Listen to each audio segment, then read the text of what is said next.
this is actually built up for tourism. In the 1946, just 1 year after the liberation from the Japanese occupation. So this area is quite a remote, place. How close are we to Seoul? It's 2 hours. The distance is from here to the Seoul. So it's very close to the Korean capital. Over there is North Korea. Look at that the mountain area. That one is the military border. And over there we can see that the DMZ and some kind of checkpoint. So this one is very close to the actual borderline, south and north.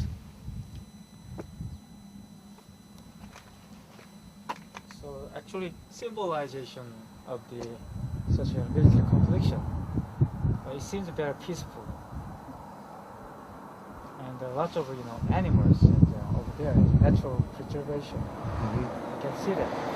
The wild animal and the vegetation is very rare. So these are actually scars of the war, the tank treads that broke these steps going up. Exactly. This was a tank that came up.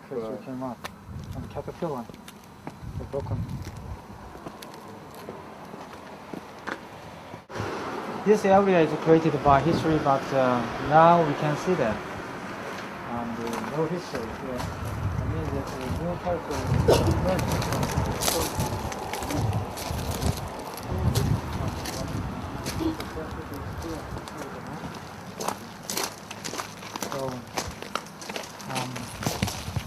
one day this area is occupied by North Korea, so it belongs to North Korean territory for a while. And after the Korean War, actually they wanted to restore. So normally actually people call this area the restored land, or something like that. The restored land. Restored land. So that's why I think that this one is stands for such kind of desire or demand toward the reunification or restoring the land, from the North Korean occupation, the communist occupation, something like that.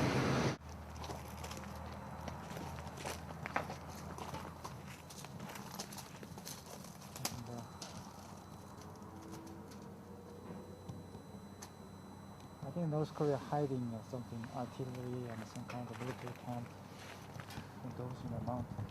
So the mountain, I think, is watching us.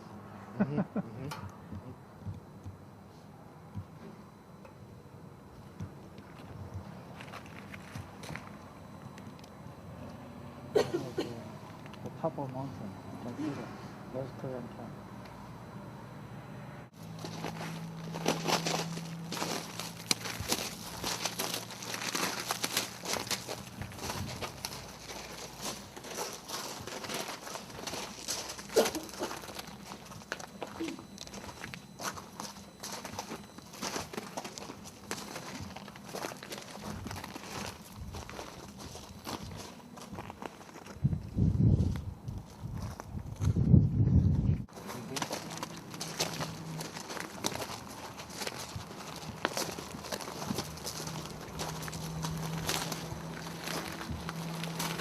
Is a perpetual flower of the so perpetual, like perpetual peace.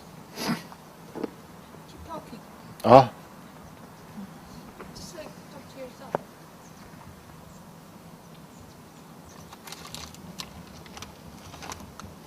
well, it's interesting that this would be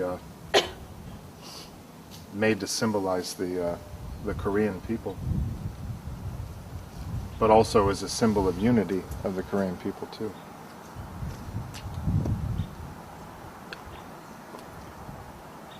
It says that Mungonwa produces large, beautiful flowers for 100 days from early summer to late fall. It renews itself daily because a blossom opens early each morning and then falls into the evening, to be replaced by a new blossom early the next morning.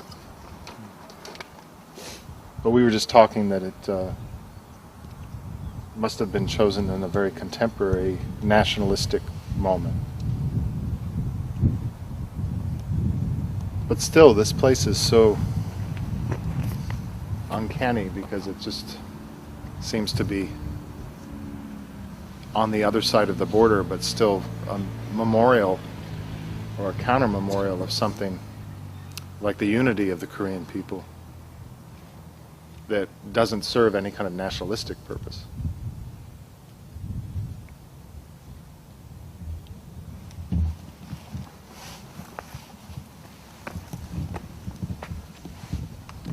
And they even shored up the Yeah. What we can see here is actually kind of, the well preserved, such a kind of, historical reality that actually, they try to talk about what we should achieve, with this kind of, the preserved place. For instance, what they need actually said actually kind of this one is stand for kind of dreaming for the actual eternal future. Mm-hmm. And it's not as kind of that the nationalistic the desire toward the reunification. What I need actually this place created by historical moment, but actually what they need is try to put this place forward kind of metaphysical dimension. That means this is not belongs to any place in the actual reality. What they need is kind of the territorial Mm-hmm. the symbolic meaning. When we think about concepts, Yeah. we talked about the concept. Yeah. The concept has no relation to an object in Exactly. a historical sense. It has a relation always to territory, as Deleuze thought. So as you talk about this, the concept of peace, or the concept of what this represents as a memorial or a monument. Yeah, A right. monument has no one meaning or clear definition, but it in a certain sense embodies that sense of a relation to a fixed relation to a place. But here posed on the border of the North Korean border, which has been artificially imposed, that a ruin that usually is destroyed by time or by other forces is held up, shored up artificially in order to Yeah, right. maintain the idea of it being a ruin. It's the relation of violence here is always, in a sense, visible or made visible. It was a little bit very aesthetic, I would say. It's not empirical only. All things is together, gathered together. And that kind of very, the really clumsy, the plastic, the protector, but it seemed all gathered together and it created, new dimension. There's an incredible romanticism to the Yeah. Korean soul in the sense of Exactly. it's not even reunification, it's a continued belief in the unity of the Korean people that is perpetual, and that this conflict, in a sense, that separates the people into two peoples is temporary or artificial, artificially imposed. This Yeah. place, I think, is try to symbolize that kind of desire without object or something, Yeah. Just we desire, we want something. But what is that? There is no specific object. Just the one is we desiring eternal. Eternally desiring. Eternally demanding. What is the eternal? Why is it? It's such a strong image here of a ruin that is eternally here, and then framed, Yeah. reinforced to remain. But to remain in the state of being a ruin, you can't explain purely as ideology. There's no way of saying that this represents a certain nationalistic sentiment of the nationalistic South Korea after the conflict to memorialize the ruin and to shore it up. The ruin of a Communist Party headquarters. Usually a nationalist desire would be to destroy and completely Everything. annihilate any Exactly. traces, any memory of that structure, so that there would be no memory.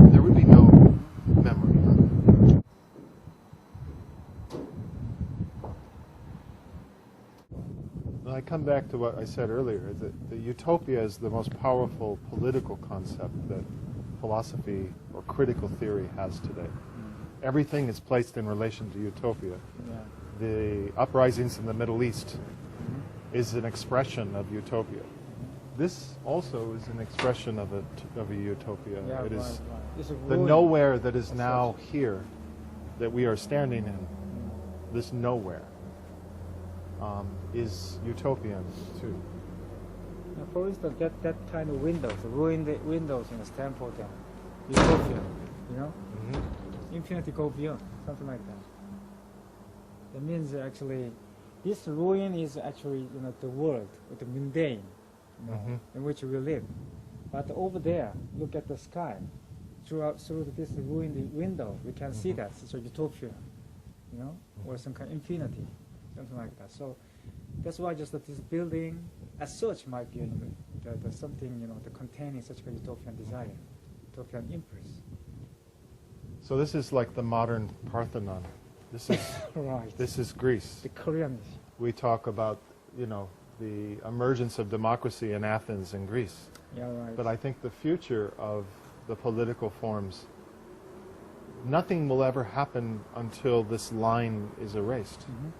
Because it's the suspension of the frozenness of the Korean conflict that has been fueled by ideologies between two great superpowers that no longer exist. No.